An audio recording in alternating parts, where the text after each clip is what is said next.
Today on Moviewallas, we talk about The Legend of Ochi, Thunderbolts, and Another Simple Favor.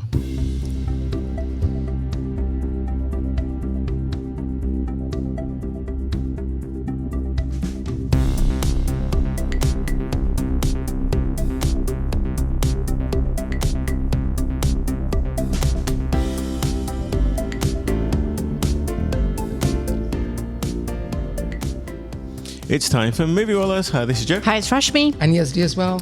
Moviewallas is your weekly dose of film reviews, movie news, and general banter in theatres, on DVD, online streaming, or in the back of an airplane. If you love the movies, this show is for you. And you. And you as well.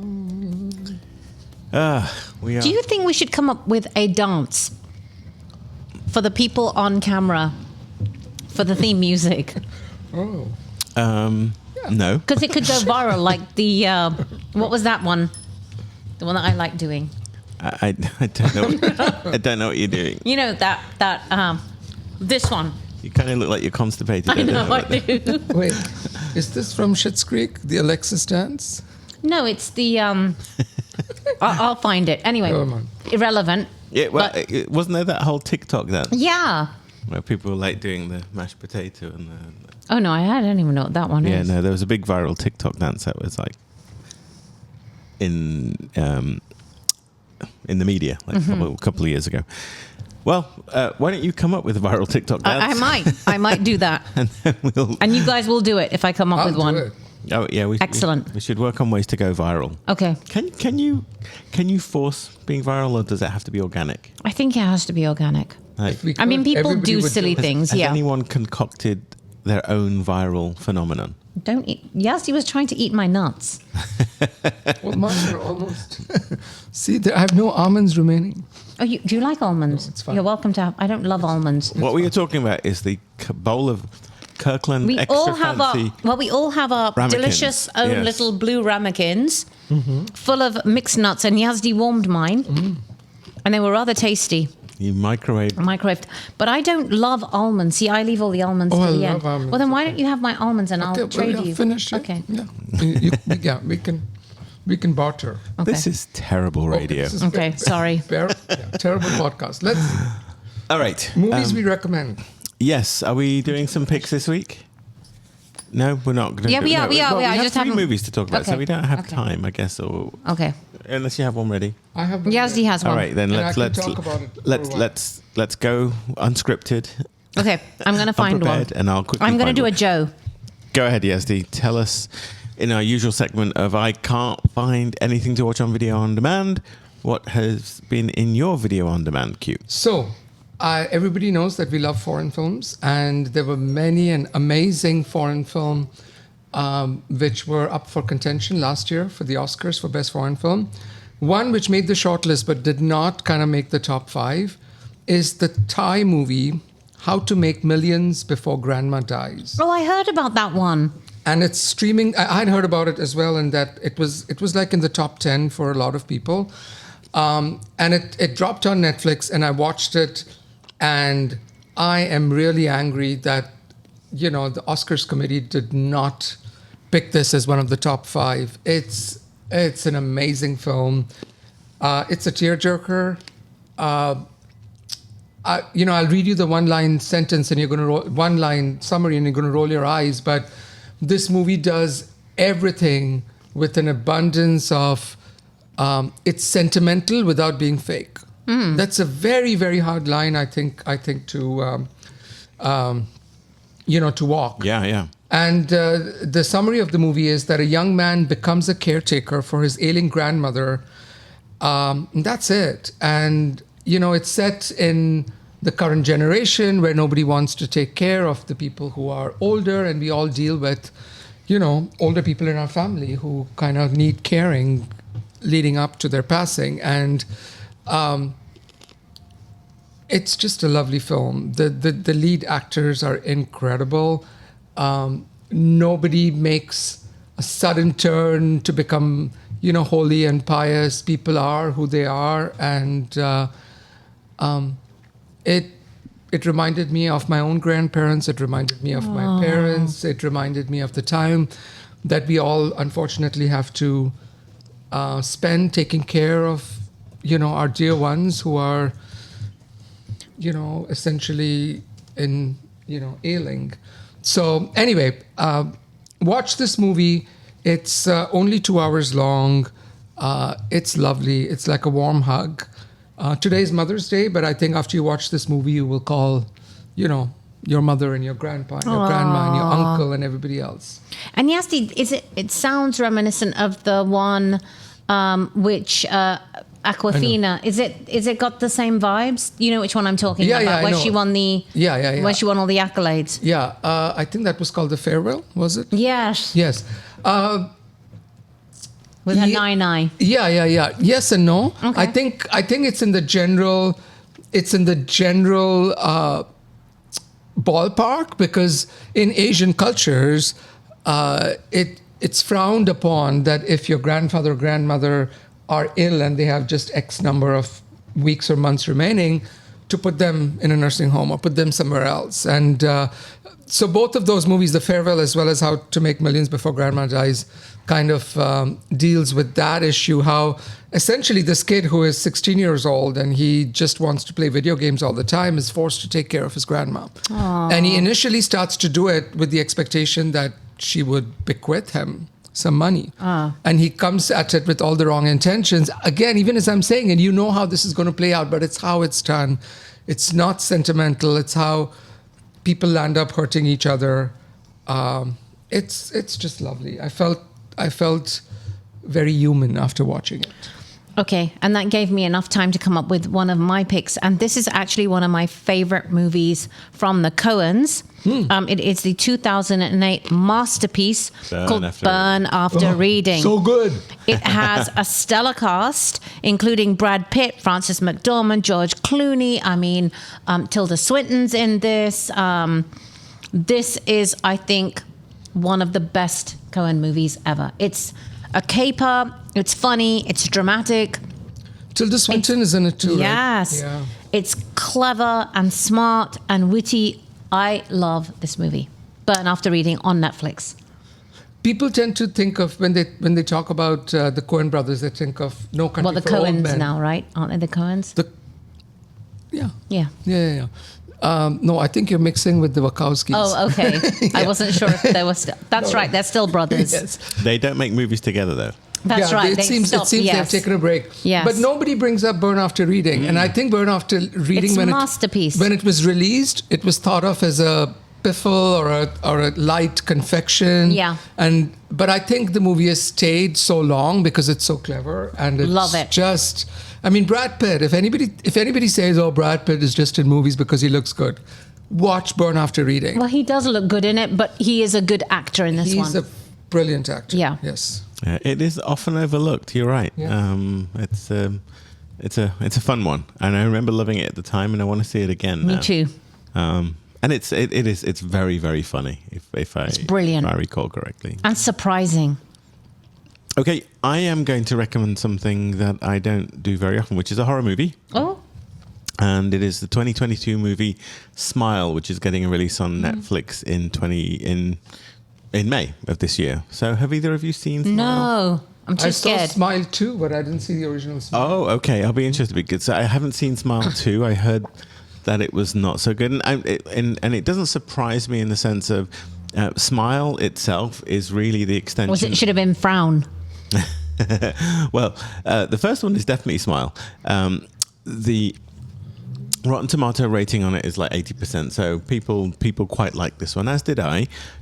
It ultimately feels a little pointless, and it's just because they made a choice at the end of the movie which made me think, and you've put me through all of this for that? You kind of wonder, like, oh, why did I do that? But let me not let that detract from the movie, which has a really effective gimmick, which is there is a presence, an entity, which reveals itself to you through the guise of a person who is looking at you with an almost maniacal smile, or maniacal, did I pronounce that incorrectly? Maniacal smile. And it could be anybody. So it uses that gimmick to great effect. And I think in many ways that, the criticisms of the original movie were that it was the extension of a short. So it's one of those kind of ideas that's very clever, that can allow us filmmakers to show off their skills in terms of building tension and dread. It does that really effectively. But it was a fun movie. I watched this one on the plane a while ago, and I think it's worth your time. I mean, honestly, I remember you enjoying it. I don't recommend horror movies, frequently, but this was kind of fun. Okay. So let's recap. Yazdi, you brought us. I brought you. What did I bring you? Grandma Millions. Grandma and Millions. How to make millions before grandma dies on Netflix. Thank you. And Rashmi, your Burn pick was, After Reading on Netflix. and it's a trilogy of Netflix picks today because I'm also recommending Smile, which is released in May on Netflix as well. Time for business. Yes, three movies. So we are going to talk today about The Legend of Ochi, Thunderbolts, and A Simple Favor, and we're going to tackle them in that specific order, beginning with The Legend of Ochi. So, Yazdi? No, Rashmi. Or Rashmi, why don't you This is... No, Rashmi. Yeah, our production assistants that don't exist got fired. We are the three idiots today. Indeed we are. All It's right. 'cause- you know why it is? Joe's a little slow today. Why? There was a little partying last night. And Joe, I think, has a little bit of a self-proclaimed hangover, which we haven't had in years. This is a 2 doses of Tylenol hangover, which I haven't had for a while. Joe, does your mother know this? No, Okay. and don't you tell her. Okay. Later. Yeah. But yeah, I did. There was a very nicely spicy cucumber tequila that was quite compelling in the form of a margarita, which I may have had one too many of yesterday. Okay, on that note, let's switch to The Legend Rashmi, of Ochi, covered by Rashmi. Yes. Okay. So in a remote village on the island of Carpathia, a shy farm girl named Yuri is raised to fear an elusive animal species known as Ochi. But when Yuri discovers a wounded baby Ochi has been left behind, she escapes on a quest to bring him home. This is from a new-ish filmmaker who's not really done much other than a few shorts before, called Isaiah Saxon. He's also written the movie, and it stars Helena Zangel, a whole bunch of other people, along with Emily Watson and Willem Dafoe, who are the main names in this movie. So we all saw this one. Yazdi, what did you think of The Legend of Ochi? So there's about 7 different tones fighting for dominance, I think, through the bulk of the running time for The Legend of Ochi. And I wasn't sure, what does this film want to be and who is it for? Is it a dark as cold, like a Scandinavian mystery, which is kind of how it starts? Is it a sinister fable, which is half nightmare, half dream? Is it a children's film that has been feigning to be macabre all along, but has much sweeter intentions? You don't find out till the very end.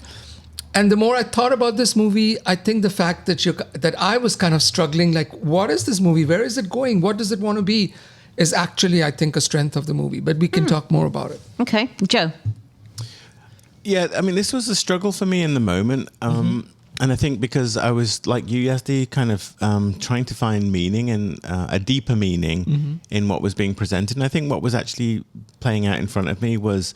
and to be fair, it's billed as a family movie, and I think it would hit really well the kind of the 10-year-old audience who would see, who don't need the sophisticated plot that we all search for today, who don't need the double meanings that we find in Pixar movies.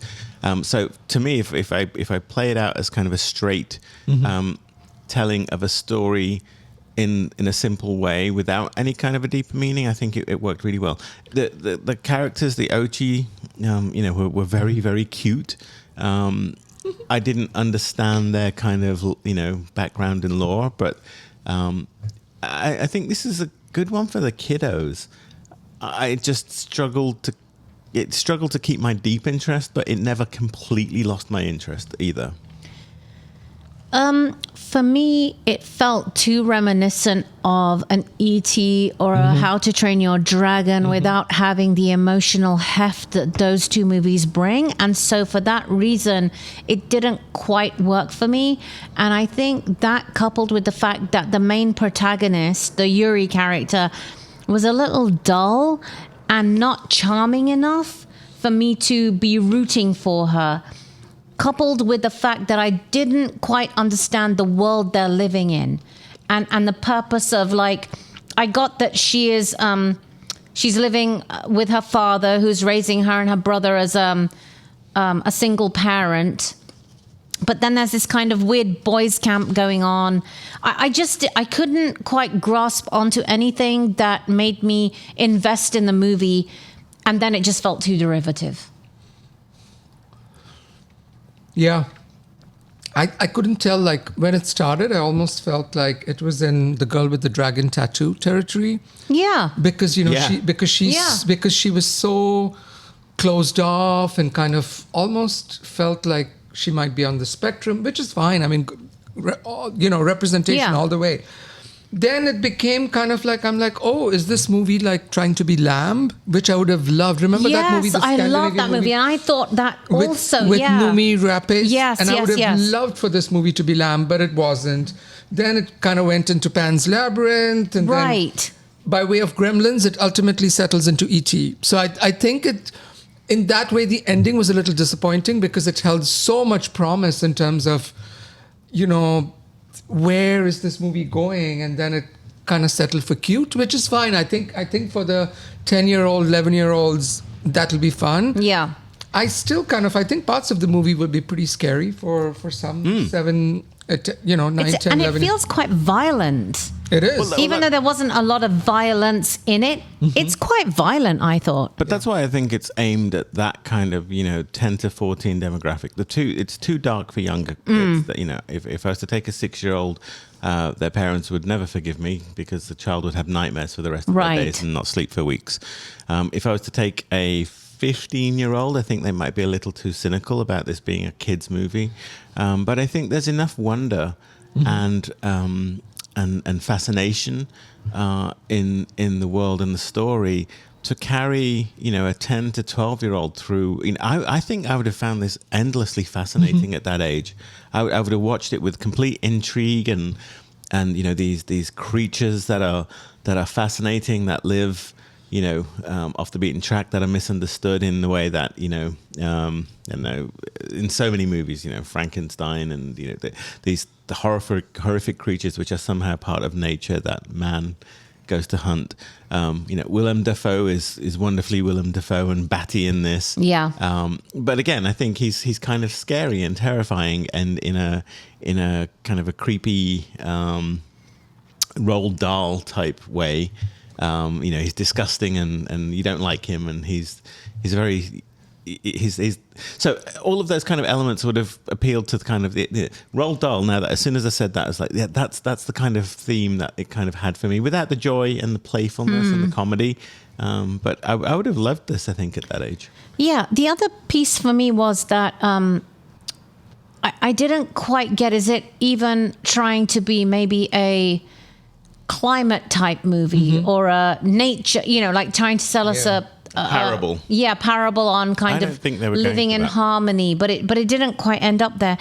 I did think, though, the cinematography is quite beautiful at visually times. it's amazing. And visually it's beautiful to look at in terms of the color saturation, which normally I don't really, those things don't jump out at me, but this one did jump out at me. And I wrote in my notes, if it was a little bit more twee, it could have almost borderlined a Wes Anderson movie at times. It had that kind of wonderment of Moonlight Kingdom at times, because it's got this kind of gang of young boys and they're all doing things in the kind of Scandinavian village. It's kind of what you said, Yazdi. I think you described it perfectly. It's a lot of little pots of things boiling and nothing quite comes together. Yeah. But it has little elements of potential greatness. I think it'll come together if you are, exactly like Joe said, if you're 10, 11, 12. Yeah. And you haven't seen E.T. or you haven't seen Pan's Labyrinth. Well, I hope you haven't seen Pan's Labyrinth, because that's pretty scary.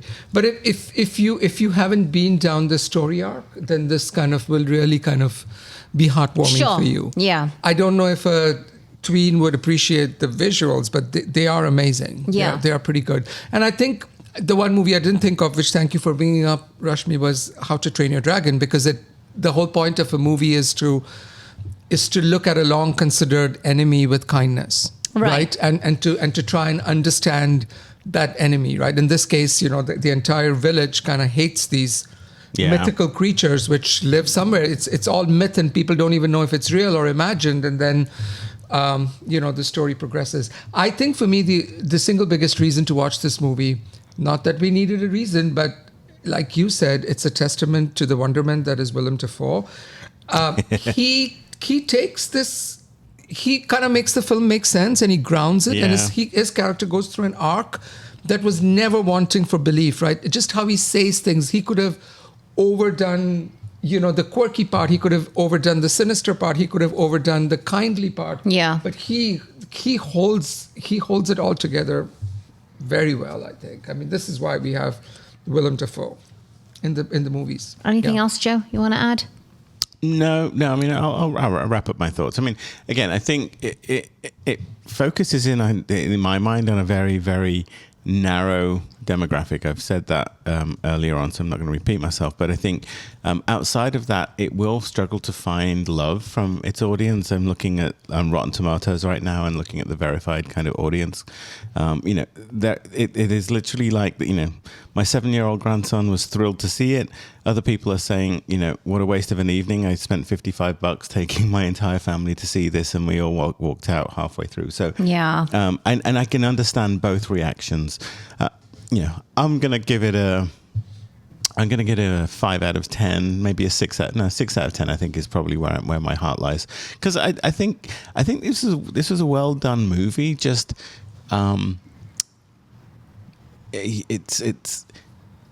it has to. People need to know what it is to go see it, and only after you've seen it can you decide if it's the kind of thing you'll like or not. Because there's nothing that I can compare it to directly. Yazdi. Yeah, I think when your multiplex only tends to show convention films with conventional ideas, I think it's great to watch a movie that is original, flawed as it may be. It's a singular piece of vision, literally, in terms of how it looks and how it plays out. It had me guessing the whole time. I think this filmmaker has a really good eye for how to compose, and I'm really eager to see what this filmmaker does next. For me, it's a 6.5 out of 10. Which, if you're a kid, it would be a 7. If you're older, it might be a 6. Mm-hmm. But I'm going to be generous and do a 7. It is an A24 release. I know why A24 is distributing it, because it's unique. It's unusual. Yeah, it's unusual. You haven't seen anything like it. So, if you want something different, it's kind of fun. And for me, it's a 6 again. Certainly not legendary, but it's cute and strange and weird. And again, Yazdi, I do like what you said about it's important to watch films which are different. Yeah. Probably the best way to put it. Yeah. Okay. Then let's move on to Thunderbolts, which I should correctly name Thunderbolts ***. But what is the asterisk for? Oh, we will tell you. Okay. So... We won't tell you, actually. So in response to a worldwide shortage of Marvel movies, we have the release of their latest installment, which is Thunderbolts. And it is directed by Jake Schreier. The writers are Eric Pearson, Joanna Kahlo, and Kurt Busiek. And the movie stars a ragtag team of... Marvel, what should we call them? Marvel rogue characters, minor superheroes, and they're played by Florence Pugh, Sebastian Stan, Julia Louis-Dreyfus, David Harbour, and Wyatt Russell. Geraldine Viswanathan is here as well. We always like her. Mm-hmm. Olga Kurylenko is here, and the one-liner for the movie is that after finding themselves ensnared in a death trap, an unconventional team of anti-heroes must go on a dangerous mission that will force them to confront the darkest corners of their pasts. So pretty much nothing. So forgive me, movie gods. I'm so exhausted of Marvel superhero movies. I have major Marvel superhero fatigue. I couldn't even bring myself to read this one-liner. I've heard the movie is good. I missed the screening because of a work event.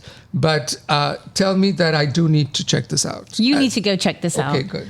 I actually love this movie. I finally have found a Marvel movie other than Shang-Chi, which I really enjoyed, which is really good. It's a Marvel movie in the fact that there are some superhero-ness to it, but they seem a lot more grounded in reality than any other Marvel movie I think I've watched. And there's a real story here in terms of an origin story. It feels so. I really enjoyed this one. I think it's got great effects, really good acting.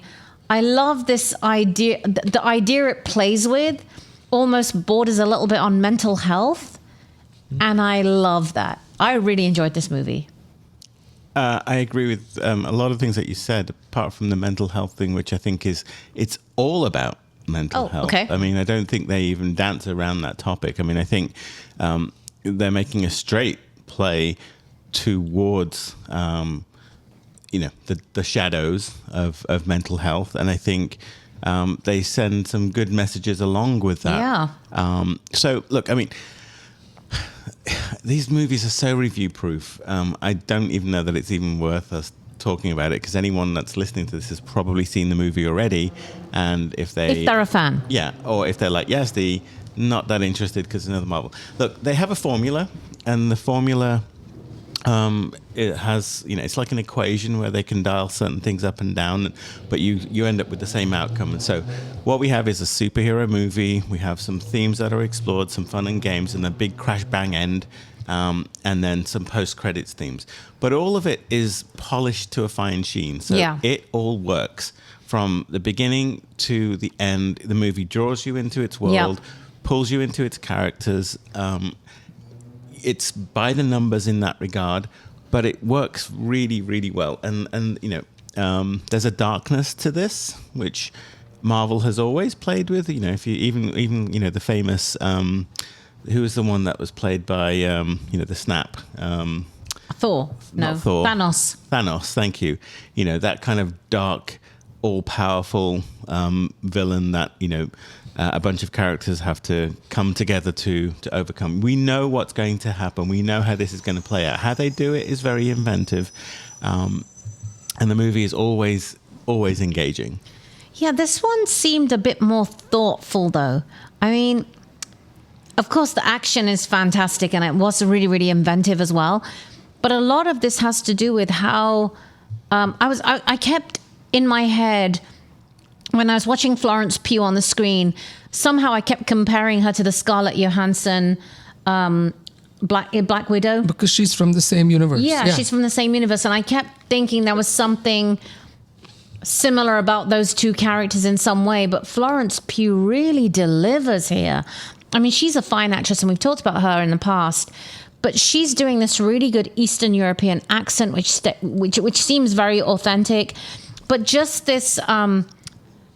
this is about, an extraordinary person who doesn't want to be extraordinary, but finds herself in this situation having to kind of save the world in some ways, right? And that's an interesting struggle to watch that really plays out in the arc itself, which I really enjoyed. But every single actor in this movie is doing what she's doing. Exactly. Using their formidable acting talents to elevate what's on the page to something that we get on the screen, and the director's done a good job of capturing that. So in my mind, I think it's more than the sum of its part because of the acting performances, and all of them are really very good. Yeah. See, I think this one's definitely worth your time. Okay. It just has a bit more emotional heft than a normal Marvel movie to me. Yeah. I think you were going to ask a question, Yazdi, and I think I kind of spoke over you. No. Actually, no. Yelena is the Black Widow's sister, in parentheses. Oh, so if you remember Black Widow, that in the movie they kind of introduced her. I don't know if they are like sisters in concept or sisters as in from the same parents. I didn't remember that. Yeah. No, I love the fact that all of these actors, Florence Pugh, Sebastian Stan, David Harbour, they could just play the superhero route, but they individually Wyatt Russell even. Yeah, but outside of the superhero, they are just doing really challenging. Yeah. They're really challenging themselves with, like, Sebastian Stan had an amazing year last year. Yes, he was in The Apprentice, and he was in which he was In A nominated. Different Man. Yeah, in A Different Man. Likewise, Florence Pugh's been doing great Yeah. job. David Harbour he's best known for Stranger Things, but he's done a whole bunch of other movies before and after. So I like that this is an adventurous group of Yeah. actors. So yeah, I'll give it a try. I mean, the one thing I'll knock is that it's very long and it slows down in the middle quite substantially. I mean, I think this movie, the first couple of acts, apart from kind of punctuated by a couple of action scenes, is generally a slow burn. I mean, it plods for a while, and we took a family member with us who had some jet lag. And there was a moment where she wasn't with the movie. The movie kind of left her behind, and then she got right back into it. So I do feel like it could be tightened up a little bit, but I think what they were aiming here was for a bit more of an exploration of themes that I don't think these types of movies have touched upon. Yeah, I guess it is 2 hours and 6 minutes. It's long. And you have to stay if you want your complete value Easter for money. egg. For the not one but two post-credit scenes, Of course. one of which was very enjoyable for me. The other one was completely opaque in terms of its references because I'm not an expert on the Marvel universe and what's going to happen next. And I think it's there to kind of explain why we have the asterisk. And Yes. so the asterisk in the movie title is something that you will understand once you see the movie, but you'll probably figure it out before, but it'll be revealed to you completely at the end of the post-credit scene. So Okay, score. Sorry. How is Julia? I love Julia Louis-Dreyfus. She's great. Like, she's the baddie She's here, great. right? Yeah. She's absolutely great. Thank you for reminding us that she's in it. She's great. Yeah. she doesn't have a whole lot to do. Her character, like I say, her character on the page, I think, is a typical kind of corporate, corporate interest, sleaze, evil.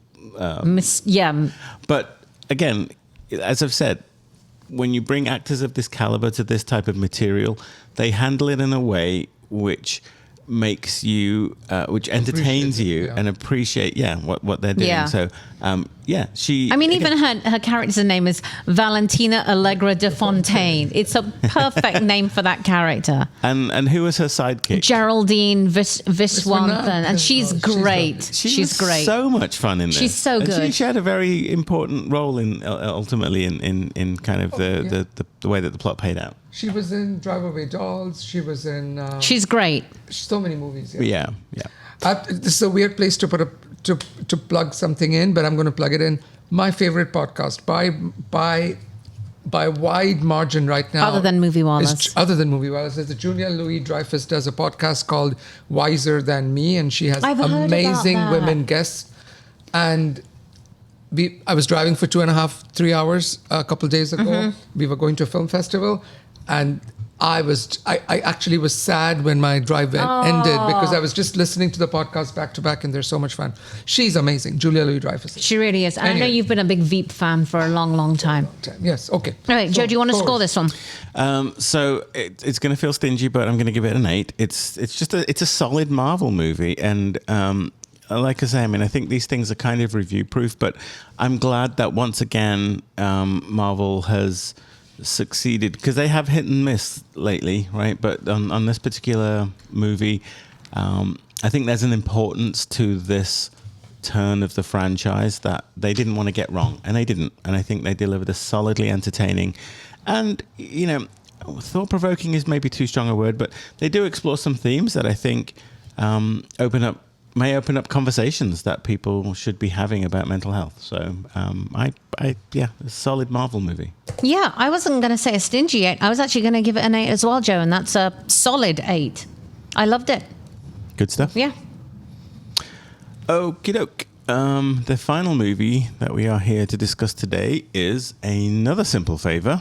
And just quickly, A Simple Favor, if you haven't seen it, is playing on Netflix right now. And it's going to be leaving Netflix soon. So. Yeah. So if you want to watch that one first, go watch it before you watch this one. But you can watch them decoupled too. Although I think it might help you to watch Yeah. A Simple Favor first. I think this movie requires watching of A Simple Favor, otherwise you won't understand the characters. And it kind of assumes you have. I mean, I think the movie picks up right where the last movie left off in terms of the first steps that it takes. So, and it's not over explaining anything. It just expects you to know. Yeah. Yeah. Yeah. So, Another Simple Favor is the reuniting of the team, Anna Kendrick and Blake Lively, with director Paul Feig. Yes, Paul Feig of Bridesmaids fame.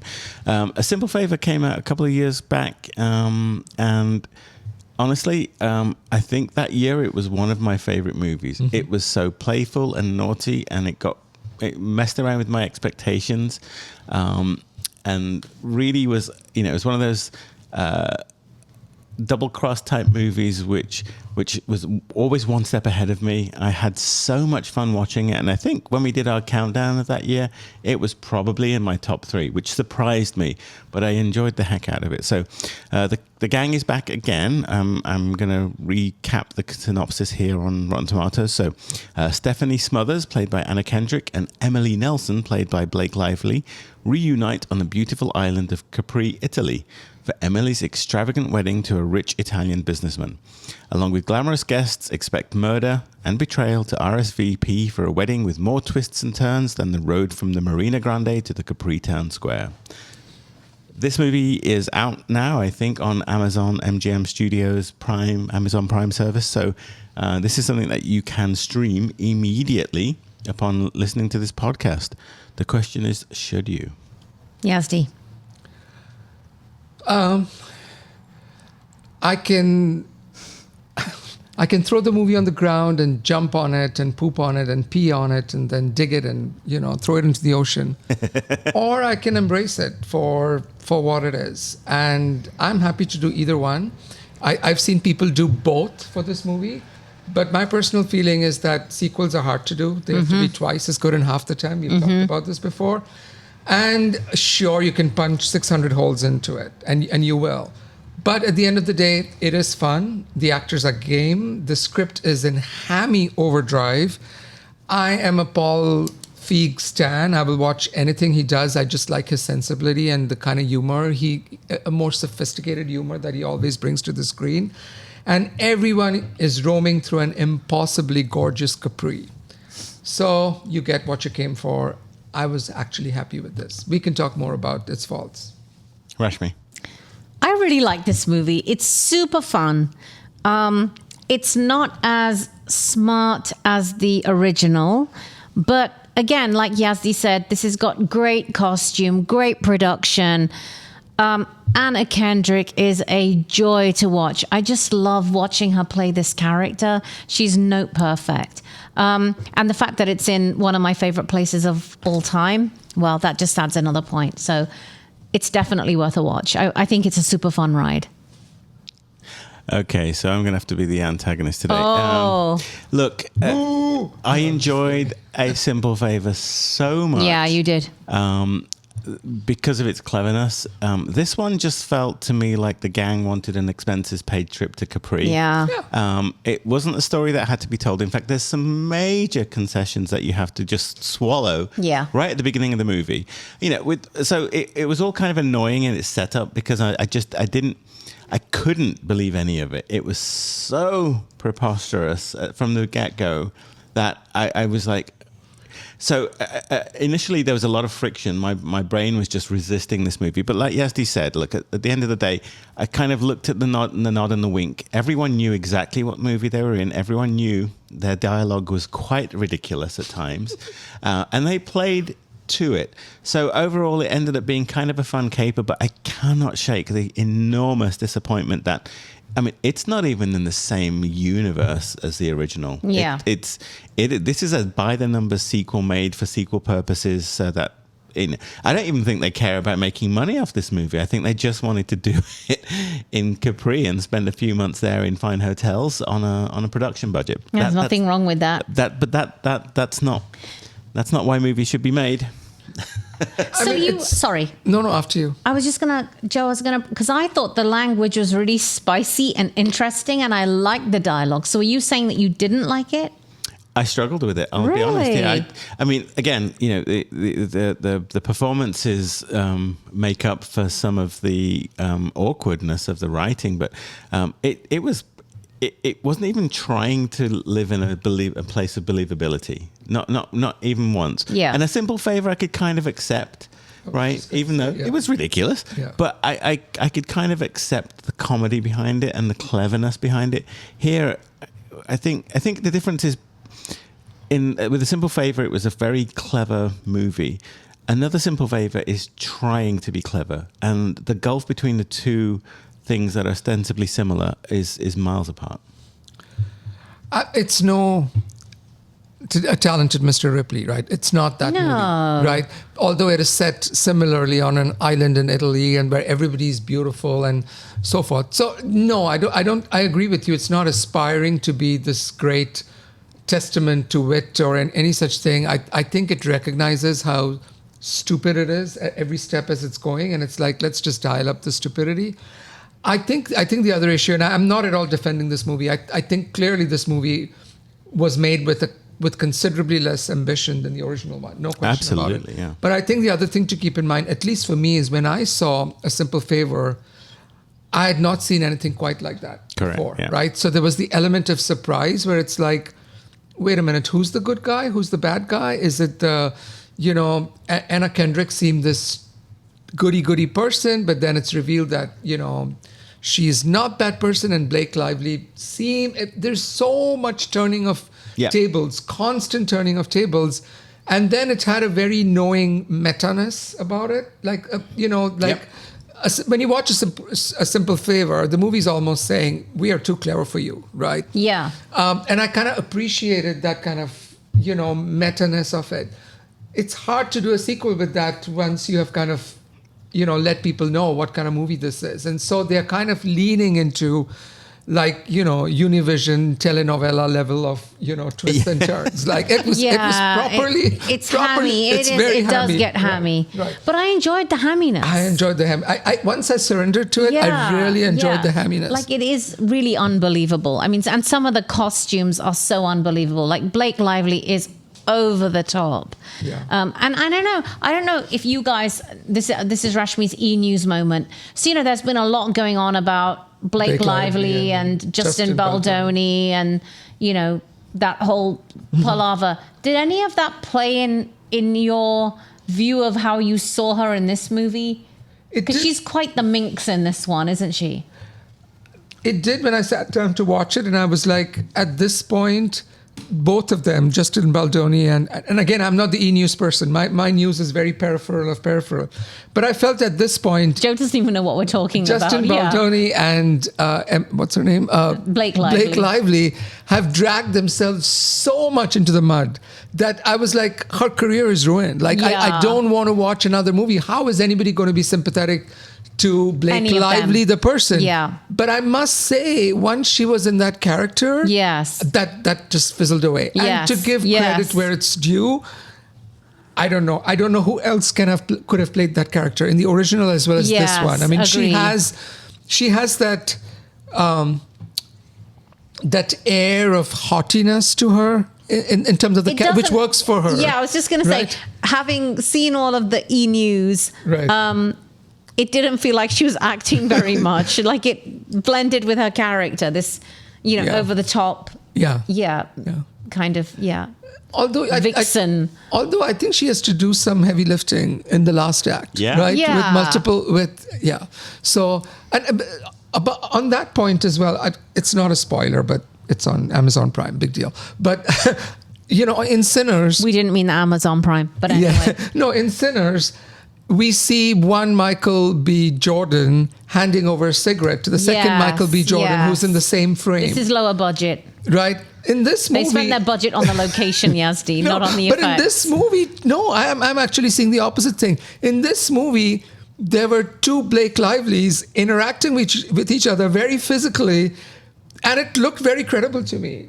Did it not to you guys? I'm like, No, yeah. it did. I'm like, there But I seems think to that be a was- jump in movie technology with double roles now, where they seem to be freely interacting with each other. Right? They're not in two separate parts of the frame.